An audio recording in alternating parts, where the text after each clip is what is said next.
नमस्कार दोस्तों, स्वागत करता हूं आप सभी का हमारी सीरीज अंडरस्टैंडिंग श्रीमद् भगवद गीता में।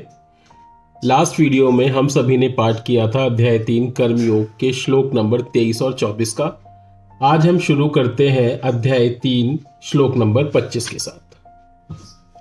सक्ता कर्मण्य विद्वांसो यथा कुर्वन्ति भारत कुर्याद् विद्वांस तथा सक्तः चिकीर्षुर्लोक संग्रहम्। भगवान आगे बोलते हैं अर्जुन से कि जिस प्रकार अज्ञानी जन फल की आसक्ति से कार्य करते हैं, उसी तरह विद्वान जनों को चाहिए कि वे लोगों को उचित पथ पर ले जाने के लिए अनासक्त रहकर कार्य करें। पिछले श्लोकों में 23 और 24 में भगवान कृष्ण ने वे कारण दिए थे जिनकी वजह से भगवान कृष्ण हर नियत कर्म करते थे। भगवान होते हुए भी भगवान कृष्ण नियत कर्म करते थे। उसके कारण भगवान कृष्ण ने श्लोक नंबर 23 और 24 में हमको बताए। श्लोक नंबर 25 में भगवान अर्जुन को समझाते हैं कि जिस प्रकार मैं, जिसे कोई अभाव नहीं, कोई आवश्यकता नहीं, नियत कर्म कर रहा हूं, अपने लिए निर्देशित कर्म कर रहा हूं, अपने द्वारा निर्देशित कर्म कर रहा हूं, अपने लिए अपने द्वारा निर्देशित कर्म कर रहा हूं, क्योंकि मानव जाति को मेरा अनुगमन करना है। अब दो प्रकार के मनुष्य होते हैं। मैं आता हूं श्लोक नंबर 25 पे। दो प्रकार के मनुष्य होते हैं। मनुष्य तो बहुत प्रकार के होते हैं, लेकिन इस श्लोक को समझाने के लिए मैं आपको बताता हूं। एक मनुष्य है जिस श्रेणी में हम सब आते हैं कि हम लोग कार्य करते हैं किसी इच्छा को लेकर। हम जॉब कर रहे हैं पैसा कमाने के लिए। हम लोग लक्ष्य साध रहे हैं अपनी लाइफ में, और उस लक्ष्य को साधने के लिए हम कोई काम कर रहे हैं। मींस कोई ना कोई इच्छा है हमारे कार्य को करने के पीछे। और दूसरे व्यक्ति जो बिना किसी इच्छा के सब कुछ भगवान को समर्पित करके कर रहे हैं। भगवान कहते हैं अर्जुन को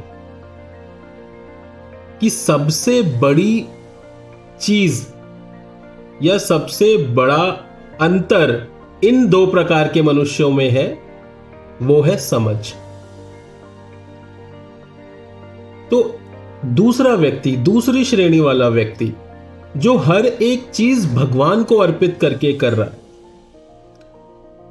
उसको ये चाहिए, जिसको हम विद्वान की कैटेगरी में डाल देते हैं, हम मानते हैं उसको विद्वान, कि वो विद्वान व्यक्ति भी कर्म में लीन, आसक्ति के द्वारा कर्म में लीन, जिसकी कर्म के पीछे एक इच्छा है, उस व्यक्ति को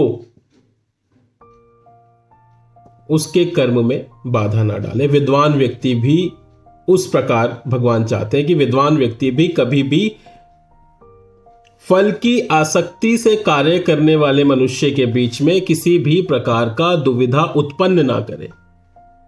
क्योंकि यदि आप उस व्यक्ति को ज्ञान की बातें सिखाने लग जाओगे, विद्वान वाली बातें बताने लग जाओगे, उसको उस स्तर की समझ ही नहीं है, और उस स्तर की समझ ना होने के कारण आप उसके मन में एक भ्रम पैदा कर दोगे। सो भगवान कहते हैं अर्जुन से कि विद्वान व्यक्ति को भी ये चाहिए कि यदि कोई कर्म करते हुए फल की आसक्ति में पड़ा हुआ है, उस व्यक्ति को भी आप मिथ्या में मत डालिए। विद्वान वाली बातें बताकर। उससे बेहतर यह होगा कि आप उसको उसी के कर्म में आगे कर्म करने के लिए प्रेरित कर दीजिए, क्योंकि वो ऑलरेडी कर्म कर रहा है। इस कैटेगरी को भी भगवान ने बेटर कैटेगरी में डाला है कि ठीक है, भले ही वो किसी फल की आसक्ति के साथ कर्म कर रहा है, लेकिन वो कर्मशील है। इसीलिए केवल और केवल उसकी समझ ना होने के कारण भगवान कहते हैं कि उनको मिथ्या में ना डालकर आगे ही कर्म करने के लिए प्रेरित किया जाए, विद्वानों वाली बातें उनको ना बताई जाए। क्योंकि अगर विद्वानों वाली बात या ज्ञान वाली बात या दिव्य ज्ञान वाली बात हर व्यक्ति को समझा दी जाती, तो सबसे पहला भोक्ता तो दुर्योधन होता इस चीज का। अर्जुन को क्यों दिव्य ज्ञान दिया जाता? अर्जुन को दिया जाता क्योंकि समझ की बात थी सारी। सो वही चीज भगवान एक्सपेक्ट करते हैं विद्वान लोगों से कि ज्ञान, दिव्य ज्ञान या ज्ञानवर्धक बातें आप उसी के साथ कीजिए जो डिजर्व करता है, जिसकी समझ उस स्तर की है। नेक्स्ट श्लोक पर हम आते हैं, श्लोक नंबर 26 ऑफ अध्याय 3। न बुद्धिभेदं जनयेत् अज्ञानां कर्मसंगिनां जोषयेत् सर्वकर्माणि विद्वान् युक्तः समाचरन्।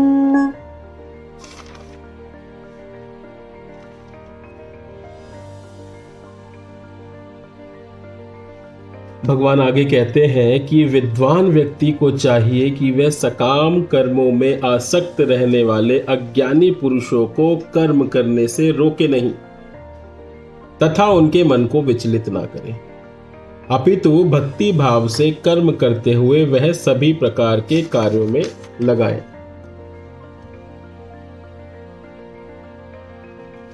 इस श्लोक की व्याख्या भी काफी हद तक मैंने पिछले श्लोक में ही कर दी है। यहां भी भगवान यही कह रहे हैं कि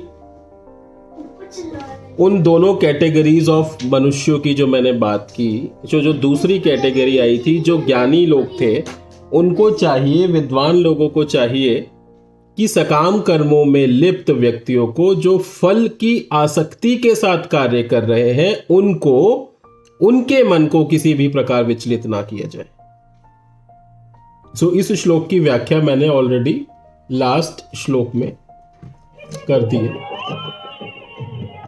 न बुद्धिभेदं जनयेत् अज्ञानां कर्मसंगिनाम्।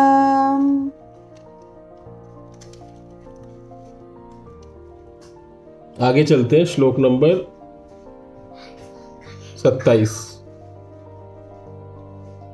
प्रकृते क्रियमाणानि गुणैः कर्माणि सर्वशः अहंकार विमूढात्मा कर्ताहमिति मन्यते। जीव आत्मा देह के मिथ्या ज्ञान के कारण स्वयं को अपने सभी कर्मों का कर्ता समझती है।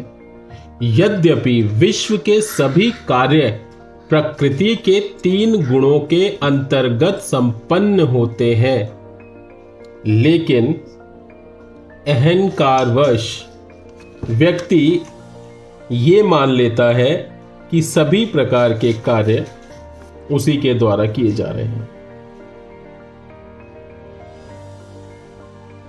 अभी 2 व्यक्तियों का एग्जाम्पल हमने लिया, एक भगवान की भक्ति में लीन है और दूसरा भौतिक व्यक्ति है।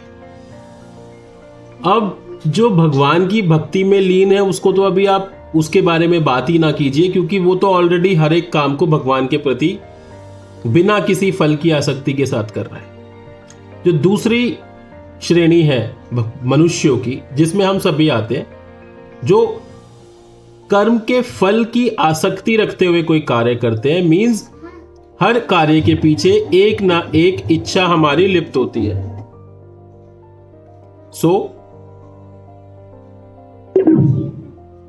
जो भौतिक चेतना वाला व्यक्ति है और जो भगवान की भावना में लीन व्यक्ति है, दोनों एक ही प्रकार का कार्य कर कर एक पद पर पहुंच सकते हैं। इस भौतिक जीवन में दोनों एक स्तर पर पहुंच सकते हैं, लेकिन एक स्तर पर पहुंचने के बाद भी उन दोनों के अंदर जमीन आसमान का फर्क होगा।